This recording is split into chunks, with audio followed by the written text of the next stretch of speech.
Neumología peruana. Especialistas en enfermedades respiratorias.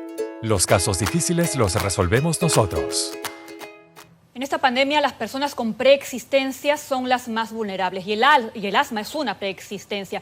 Ahora, una persona con asma se va a enfermar igual que cualquier otra persona sana si es que no se cuida. El tema está cuando efectivamente contrae esta enfermedad. ¿Qué va a ocurrir y qué cuidados se deben tener? Estamos en contacto con el doctor Alfredo Pachas, él es médico neumólogo, para trasladarle todas estas dudas que seguramente los pacientes con asma y los familiares también de estos pacientes, que son en su mayoría niños, deben tomar en cuenta. Doctor, muy buenos días, gracias por estar aquí el día de hoy. ¿Tiene más riesgo una persona con asma de contagiarse de COVID-19 que cualquier otra persona? Esta es una pregunta interesante porque esto ha cambiado de enero del año pasado para acá. El año pasado la CDC de Estados Unidos nos decía que los pacientes con asma moderado, con asma severo, tenían más riesgo de contagiar y más riesgo de morir por COVID. Sin embargo, esto cambió. Ha habido estudios en China, en Corea, en Italia, en Estados Unidos, y todos demuestran que el asma tiene el mismo riesgo de contagio que un paciente sin asma de COVID. Y de morir, tampoco se demostró que se pudiera morir más. Y aunque estos estudios han sido hechos en pacientes hospitalizados, por lo menos ahora ya tenemos la tranquilidad de saber que el paciente con asma pues no tiene mayor riesgo, al menos de ser hospitalizado, de morir. No sabemos qué pasa en el paciente común. No sabemos si esto les puede dar más riesgo de hacer crisis, que ese es otro detalle. O sea, recuerda, uno es el paciente grave y otro es el paciente que está con un COVID suave o con un asma no tan severo. En esos pacientes todavía no se han hecho las investigaciones. Ahora, doctor, hay un tema también que es muy importante. Muchas personas tienen una suerte de ataque de ansiedad o pánico, y quienes padecen asma, estas situaciones exacerban la condición del asmático. Cuando uno recibe el diagnóstico de COVID-19, puede provocar un ataque, puede provocar un episodio asmático que ponga en peligro al paciente. A ver, y esto es algo también muy importante. La ansiedad en el paciente asmático exacerba efectivamente lo que ya tiene de fondo y sobre todo hace gran efecto cuando el paciente está mal controlado. ¿Qué quiere decir esto? Que el paciente no usa su preventivo, no usa algo que lo mantenga estable. En ese paciente, la ansiedad puede desencadenarle tremendas crisis. Estamos hablando del preventivo del asma, es decir, un paciente asmático con ya el diagnóstico confirmado tiene que seguir controlándose tal y como su neumólogo le indica, no puede descuidarse en ese aspecto. Sí, antes se pensaba que los inhaladores te podían hacer daño, como lo dijeron en el reportaje, que el corticoide inhalado te podía hacer daño, que te podía dar más COVID. Eso es falso, ahora ya se sabe, y entonces lo que se recomienda es que usen su tratamiento como siempre. Y si les da COVID, sigan usando su tratamiento como siempre, más el tratamiento que le va a dar su médico. Ahora, ¿cuál es la recomendación sobre todo para los padres de familia, doctor, que tienen menores que padecen de asma y que pueden estar expuestos a condiciones en esta situación de pandemia? Bien, son las mismas para todos. O sea, lo que acaban de mencionar ustedes, estar lejos, áreas ventiladas, con la mascarilla, el alcohol en gel, lavado de manos y sobre todo, y lo más importante, que usen su medicación controladora, su medicación preventiva. Algunas otras cosas adicionales, por ejemplo, es el ejercicio, que hace bastante bien, ¿no? El salir un rato a dar una vuelta a caminar, y estoy hablando, y siempre lo digo, la calle no es el problema, los que contagian son los seres humanos. Entonces, algunas personas me entienden que salir a la calle es malo. No es malo. A darse una vuelta por ahí en el parque no es malo. Pero ir y estar con otras personas, eso sí es peligroso. De eso nos debemos cuidar. Esta hora que nos ha dado el gobierno para ir a dar una vuelta es justamente eso. Da más salud emocional, que luego contribuye en salud física. Ahora, doctor, un paciente asmático que ha tenido COVID y que lo ha superado, ¿va a tener alguna complicación posterior? ¿Se va a agravar su situación de asma, por ejemplo?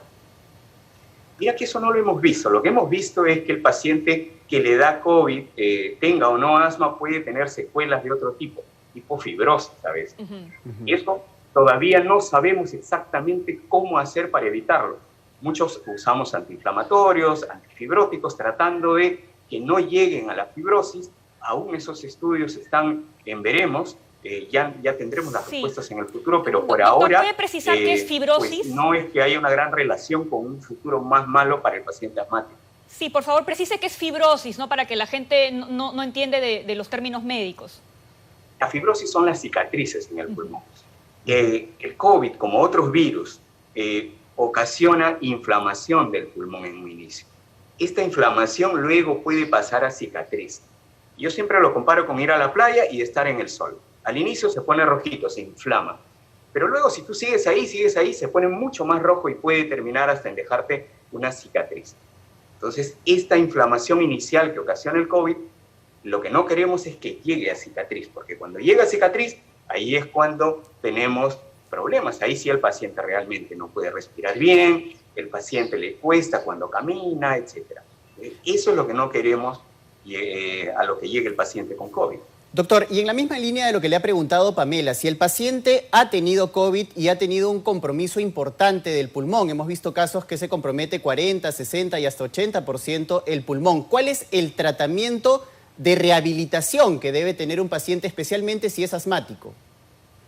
Ok, en el post-COVID se hacen muchas cosas. Intentamos desinflamar todo lo que se pueda. Ahí los corticoides han demostrado disminución de mortalidad. Aún no se sabe si esto va a disminuir la formación de cicatrices.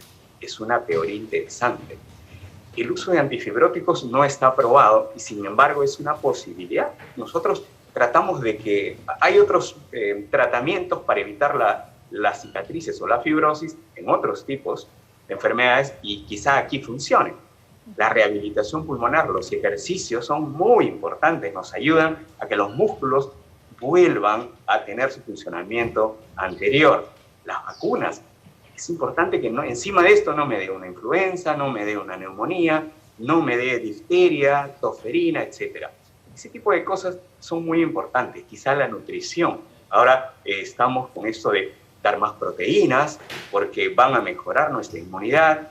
Está demostrado que la vitamina C con el zinc o incluso la vitamina D pueden mejorar la inmunidad del paciente. Entonces, ese tipo de cosas es un poco de lo que se está usando hoy en día para el paciente post-COVID.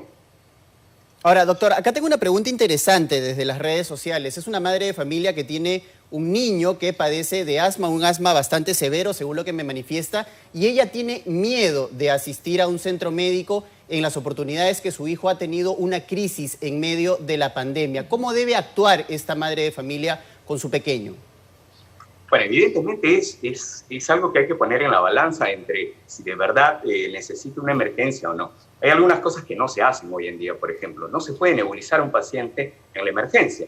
Entonces, lo que sí se sabe es que una buena aerocámara con su inhalador, usada en las dosis correctas, puede hacer lo mismo que un nebulizador.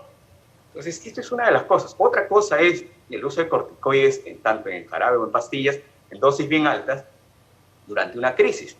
Y eso lo pueden manejar vía telemedicina, teleconsulta con su médico, ¿no? Y de esa forma no salir. Ahora, no todas las crisis, por supuesto, se van a poder manejar en casa, pero una buena parte va a poder hacerlo.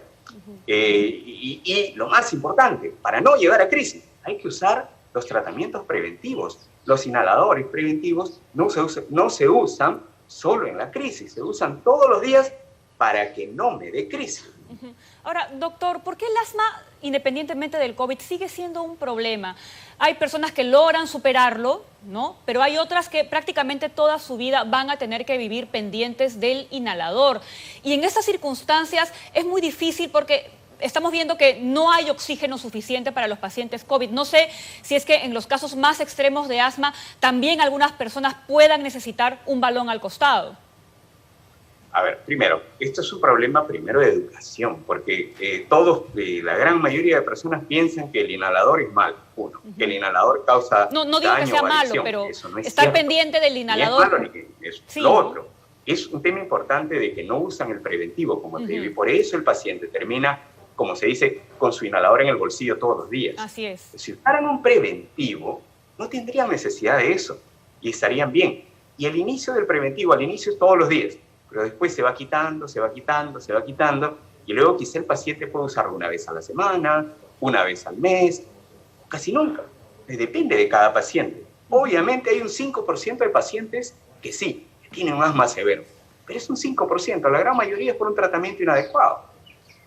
Así es, doctor. Yo tengo otra duda que también llega a través de las redes sociales y hay mucha gente que confía también en los remedios caseros, ¿no? En los remedios de la abuelita, para decirlo en términos coloquiales. Las inhalaciones, por ejemplo, con eucalipto, es una de las preguntas que están haciendo a través de las redes sociales, o el jarabe de cebolla, que es otro de estos remedios de la abuelita. ¿Son convenientes para un paciente con asma? Desmintamos también si es que esto no es así para poder darle claridad a nuestros televidentes.